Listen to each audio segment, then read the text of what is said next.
علیہ وسلم کے وصال ظاہری کے ایام قریب آئے تو حضور نے سرخ پٹی باندھی، تیز بخار ہے نبی کریم کو، 2 صحابہ سہارا دے کے مسجد میں لائے، نبی پاک علیہ السلام کو بظاہر سہارا دے کے لایا گیا۔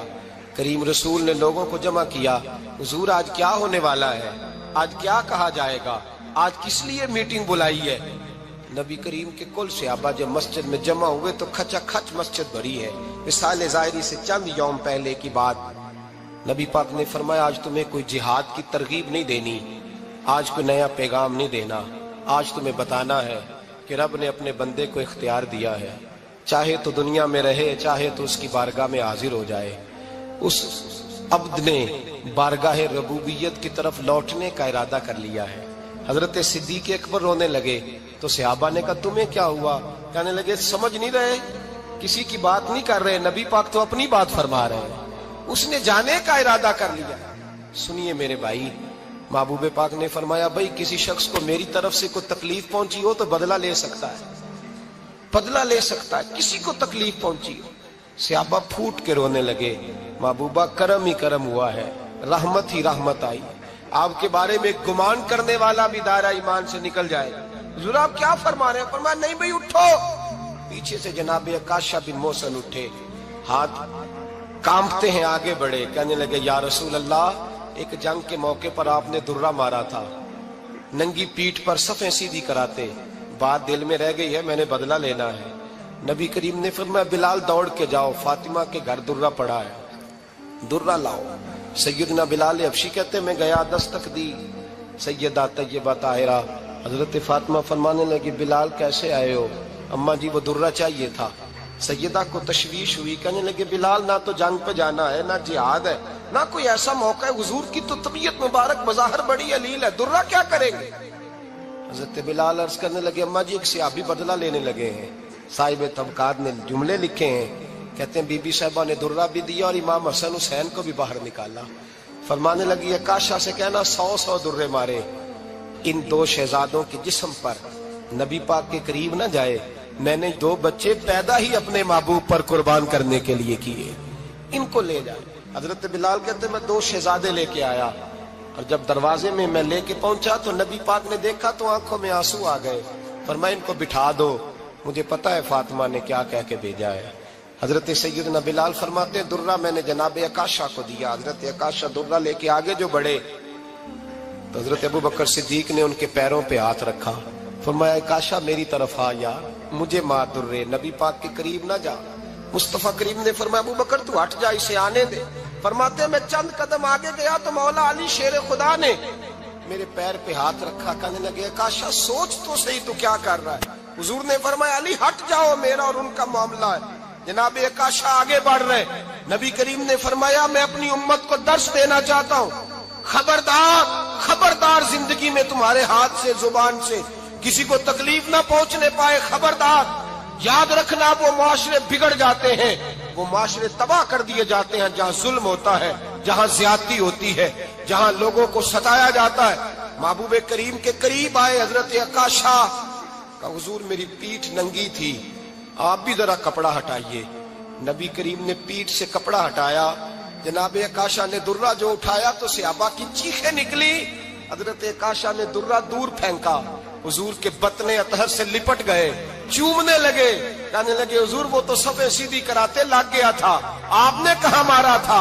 یا رسول اللہ میں تو بہانہ بنا رہا تھا کہ جاتی دفعہ مجھے وجود چومنے کا موقع نصیب ہو جائے، مجھے یہ موقع نصیب ہو جائے۔ میرے حبیب نے فرمایا جس نے جنتی دیکھنا ہو میرے عکاشہ کی زیارت کر لے۔ بھائی ظلم کا دروازہ کھلا ہوا ہے اور لوگ بھول جاتے ہیں زیادتی کرتے ہوئے، وہ بہو سے ہی کیوں نہ کریں، وہ اپنے گھر کے بھول جاتے ہیں کہ شاید پوچھنے والا کوئی نہیں، شاید میزان نہیں لگے گا۔ ایران کے بادشاہ نے اپنے بیٹے کو پڑھانے کے لیے ایک استاد صاحب کا بندوبست کیا۔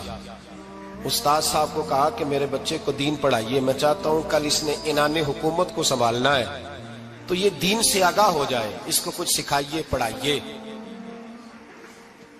بہت نیک بزرگ بڑے درویش عالم پڑھانے لگے، اسباق مکمل ہو گئے، دین کے اسباق قرآن مجید پڑھایا، احادیث طیبہ کا درس دیا، اصول فقہ سے روشناس کرایا۔ جب بچے نے مکمل تعلیم حاصل کر لی اور آمین ہو گئی، دستار ہو گئی، فارغ ہو گئے، تو پھر ایک دن استاد صاحب نے کہا بیٹے کل تم نے ضرور آنا ہے، کچھ بات کرنی ہے۔ شہزادہ گیا ملنے استاد صاحب سے، استاد صاحب نے کنڈی لگا لی، ہاتھ میں درہ پکڑ لیا، مار مار کے پورے وجود کو زخمی کر دیا، کوئی غلطی نہیں، کوئی بات نہیں، مارا۔ اب بچہ آیا آ کے بادشاہ سلامت سے کہا کہ ابا جی سمجھ نہیں آئی، بڑا مارا ہے استاد۔ تو سیانے تھے نا بادشاہ، یہاں تو قاری صاحب روز کٹہرے میں کھڑے ہوتے ہیں، مولوی صاحب آپ نے میرے بچے کو کیوں مارا ہے؟ آپ 8,000 کے مولوی ہیں، میرا کئی کروڑ کا بچہ ہے، سویرے بدل لیں گے، خبردار آپ نے بچے کو ہاتھ لگایا، اپنی حیثیت میں رہے معاذ اللہ۔ جو قومیں استادوں کو کٹہروں میں کھڑا کرتی ہیں وہ ترقی نہیں کر پاتی، جو استادوں کو کٹہروں میں روز کھڑا کرتے ہیں۔ کہا ابا جی بڑا مارا ہے، تو والد بڑے سمجھدار تھے، کہنے لگے بیٹا استاد باپ ہوتا ہے، وہ زیادتی نہیں کرتا، کوئی بات ہوگی، میں تیرے استاد کو کٹہرے میں نہیں بلاؤں گا۔ اماں سے بات کی، اماں کہنے لگی بیٹا میں تیرے باپ سے کیسے بات کروں، ڈر آتا۔ وقت گزر گیا، 22 سال بیت گئے، 22 سال گزر گئے، بادشاہ کا انتقال ہوا، شہزادہ تخت پہ بیٹھا، پہلا حکم یہ دیا کہ میرے استاد کو بلاؤ، پہلا حکم۔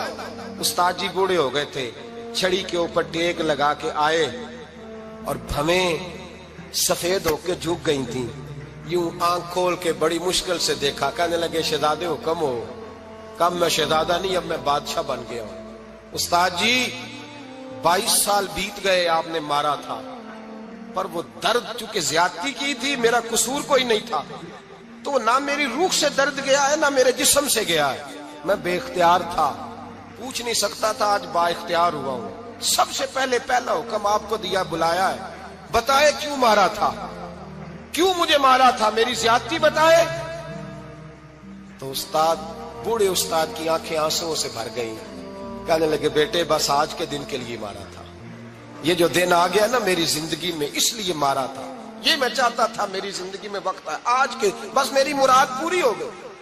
کہا صاحب کس لیے، مجھے بھی سمجھائے۔ آپ فرمانے لگے کتنی دیر ہو گئی تجھے مار کھائے ہوئے، کتنا زمانہ بیت گیا؟ کہنے لگا 22 سال۔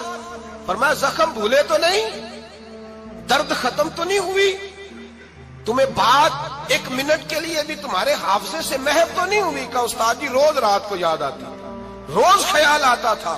استاد کہنے لگے بھائی تو بے اختیار تھا، پوچھ نہیں سکا، 22 سال تجھے یاد رہا، مجھے پتا تھا تو ایک دن حکمران بنے گا، میں نے تجھے اس لیے مارا تھا کہ بیٹے یاد رکھنا، کسی پہ ظلم نہ کرنا، اگر تجھے 22 سال تک یاد رہا ہے تو جس پر تو ظلم کرے گا اسے بھی قیامت تک یاد رہے گا، اور یہ یاد رکھنا تو آج با اختیار ہوا تو تو نے مجھے بلا لیا ہے، قیامت کے دن غریب با اختیار ہو جائیں گے، مظلوم با اختیار ہو جائیں گے، وہ با اختیار ہوں گے، للہ الواحد القہار، رب کریم کی بارگاہ کے اندر ان کا اختیار ہوگا، اکیلے اللہ کی حکمرانی ہوگی، پھر وہ بلائیں گے، بڑے بڑے کج کلاہ دنیا میں جن کی پگڑیاں اونچی تھیں وہ سر جھکائے کھڑے ہوں گے، دنیا میں جو ڈکٹیٹر بنتے تھے ان کی پشتیں لال ہوں گی، ان کو غدار لکھا جائے گا، قیامت تک نہیں بھولے گا۔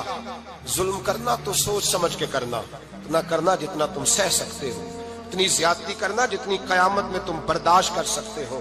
میرے نبی کریم صلی اللہ علیہ وسلم نے فرمایا ظلم سے بچو، یہ قیامت کے اندھیروں میں سے ایک اندھیرا ہوگا، زندگی میں زیادتی نہ کریں، اگر تھوڑی دیر کے لیے کوئی چیز برداشت کر جائیں گے تو وہ فائدہ دے جائے گی، کچھ دیر کے لیے اگر سہ جائیں گے تو نفع مل جائے گا، سہنے کی کوشش کریں لیکن زیادتی نہ کریں، نظر کو، سوچ کو، ذہن کو پاک رکھیں، اور میرے بھائی زندگی پوری ظلم سے بچیں، زیادتی سے بچیں۔ امیر المومنین حضرت جناب سیدنا عمر فاروق رضی اللہ تعالیٰ عنہ رات گھر میں تھے تو رونے لگے، بڑی دیر تک روتے رہے، والدہ اٹھی تو صاحبزادے سے کہنے لگی پتہ کرو تمہارے باپ کو کیا مسئلہ ہے۔ شہزادے آئے، کہنے لگے امیر المومنین والد گرامی کیا ہوا؟ تو حضرت عمر فاروق کہنے لگے بیٹا اپنی اماں کو بلاؤ۔ والدہ آ گئی، کیا بات ہے، کچھ طبیعت خراب ہے تو حکیم کا بندوبست کیا جائے۔ تو حضرت عمر کہنے لگے کچھ بھی نہیں، آج مسجد سے نکلا ہوں تو نبی پاک کے صحابہ میری تعریفیں کر رہے تھے۔ یہ حضرت فاروق اعظم کے وصال کے قریب کے دن ہے، تعریفیں تو حضرت یہ رونے کی بات ہے کہ خوش ہونے کی؟ آپ فرمانے لگے نہیں، سوچتا ہوں باہر تو میں اچھا رہا ہوں، پتہ نہیں گھر میں ہی کوئی زیادتی نہ ہو گئی ہو، پتہ نہیں تمہارے ساتھ بھی میرے معاملات ٹھیک تھے کہ نہیں۔ صحابہ تو تعریف کرتے ہیں، رو رہا ہوں تمہاری وجہ سے نہ الجھ جاؤں، بیوی ہی نہ کہے میرا حق ہی ادا نہیں کیا۔ یہ لفظ کہتے کہتے پہاڑ ہے یہ شخص، کیسر و کسرا کانپتے ہیں۔ حضرت عمر رو پڑے، بی بی سے کہنے لگے مجھے اللہ کی رضا کے لیے معاف نہیں کر دیتی؟ میرے اوپر بوجھ تھا امت کا، میں ساری رات مدینے کی گلیوں میں پھرتا تھا، دن سارا مسجد میں گزرتا تھا، میں تجھے وقت نہیں دے پایا، معاف نہیں کر دیتی؟ تو زوجہ کہنے لگی نہیں عمر، میں نے بھی زندگی میں اپنا کوئی سکھ چین نہیں دیکھا، کوئی چاؤ پورا نہیں کیا، میں کیسے معاف کر دوں؟ میں نہیں معاف کرتی۔ حضرت عمر زمین پہ بیٹھ گئے، رونے لگے، کہنے لگے چل معاف کر دے۔ کہنے لگی ایک وعدہ کرو، قیامت کے دن رب کریم کی بارگاہ میں میری سفارش کرو گے؟ اللہ کی بارگاہ میں عرض کرو گے کہ اللہ اچھی تھی، مجھے کپڑے دھو کے دیتی تھی، روٹی پکا کے دیتی تھی، میری عزت کی محافظ تھی؟ جناب عمر کہنے لگے تیرے ساتھ وعدہ ہے، رب اپنے فضل سے عمر کو جنت دے گا تو عمر تجھے جنت میں ساتھ لے کر کے جائے گا، تیرے ساتھ وعدہ ہے۔ میرے بھائی جن کے دلوں میں احساس تھا کہ ہم سے کوئی زیادتی نہ ہو جائے کسی جگہ، وہ تو یہاں تک معاملہ کرتے